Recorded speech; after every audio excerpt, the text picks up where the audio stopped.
تو انٹرنیٹ پر موجود جو دارالعلوم دیوبند اور دارالعلوم بنوری ٹاؤن جو ویب سائٹ ہے، ان کے فتوے کے مطابق تو حضور صلی اللہ علیہ وسلم کی زیارت ہوتی ہے، لیکن ان فتووں میں یہ بات لکھی ہوئی ہے کہ اگر وہ اس حلیے کے مطابق آپ صلی اللہ علیہ وسلم کی زیارت ہوتی ہے جو حدیث میں شمائل کی کتابوں میں مروی ہے، تو واقعی میں وہ حضور صلی اللہ علیہ وسلم کی ذات والا صفات ہے۔ اور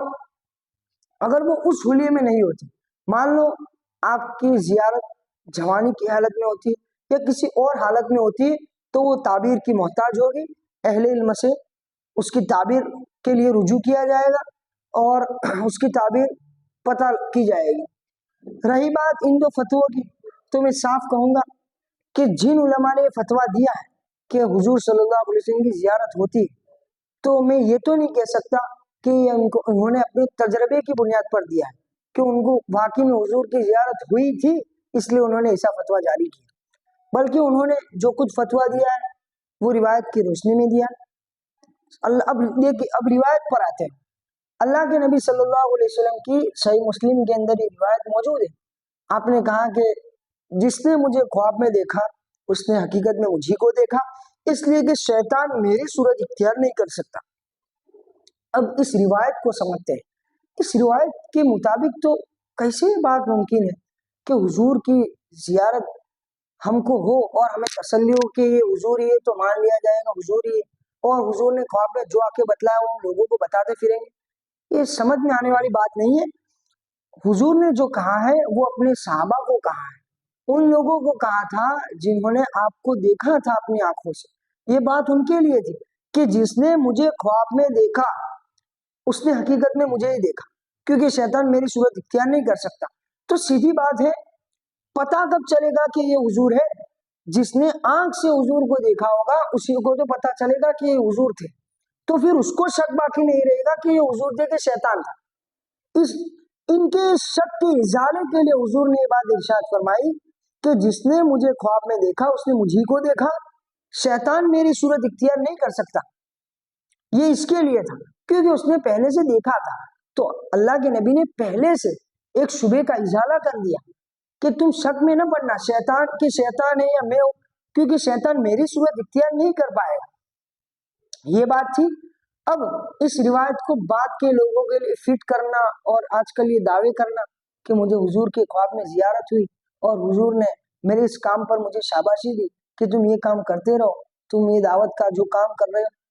کوئی بھی کہنے نہیں آئے گا کہ تم کتنے کامیاب ہو کتنے ناکام ہو، یہ سب آخرت میں پتہ چلے گا، پھر آخرت کا فائدہ ہی کیا ہوگا۔ یہ تو ناانصافی ہوگی نا کہ بعض لوگوں کو آپ کو حضور بتا دے کہ تم یہ کام کرتے ہو صحیح کرتے ہو، تو بھائی جو غلط کر رہے ہیں ان کو بھی آ کے بتائے تو اچھا ہے، وہ صحیح لائن پر آ جائے، صحیح راہ پکڑ لے، وہ قرآن کی راہ پکڑ لے، نبی کا طریقہ پکڑ لے، یہ تو ناانصافی کی بات ہو جائے گی۔ اس لیے ایسی بات ہرگز نہیں ہے، حضور کا خواب میں آ کر لوگوں سے کچھ کہنا یہ ایک ناممکن بات ہے اس زمانے میں۔ باقی صحابہ کے ساتھ یہ ٹھیک تھا، یہ انہی کے لیے حضور کی کہی ہوئی بات تھی۔ اور اگر مان لو کسی کو خواب میں حضور کی زیارت ہو رہی ہے اور اس کو پکا یقین ہے کہ یہ حضور ہی تھے، تو پھر اس کو کسی کو کہنا نہیں چاہیے، اس لیے کہ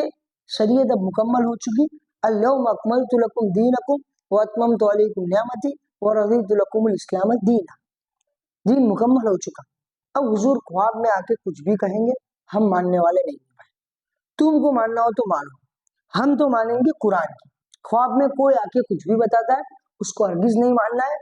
یہ خوابوں کے چکر میں اپنا دین برباد کرنے کے مترادف ہے۔ اس لیے کہ بندہ جب خواب کی بات مانے گا تو پھر قرآن سے کیا رہبری لے گا؟ وہ آیا ہوگا شیطان جس نے سود کی علت کو اس کے لیے بیان کیا، اور بندہ سمجھے گا کہ تھے حضور۔ کیوں سمجھے گا کہ حضور تھے؟ ہمارے علماء کے فتووں کی وجہ سے۔ اس لیے ہمارا موقف تو اس سلسلے میں صاف ظاہر ہے کہ حضور کی زیارت اس وقت ناممکن چیز ہے۔ جو روایت پیش کی جاتی ہے اس کی صحیح تعبیر یہی ہے کہ یہ صحابہ کے لیے تھا، اور نبی نے پہلے سے ان کو کہ وہ شبے میں نہ پڑ جائے، ان کے شبے کا ازالہ اور خاتمہ کر دیا کہ اگر تم مجھے دیکھو تو میں ہی ہوں گا، شیطان میری صورت اختیار نہیں کر سکتا۔ یہ بات تھی۔ اس لیے ان خواب کے چکروں میں ہرگز نہ پڑے، بلکہ سیدھی سیدھی جو بات ہے وہ یہی ہے کہ ہمارے پاس کتاب اللہ کے نبی صلی اللہ علیہ وسلم دے کر کے گئے ہیں، اسی کو ہمیں تھامے رکھنا ہے، یہی ہمارے لیے ہادی اور مہدی ہے، یہی ہمارے مرشد ہے، یہی ہمارے پیر ہے، وہ جو کہے گا وہ ہم کریں گے۔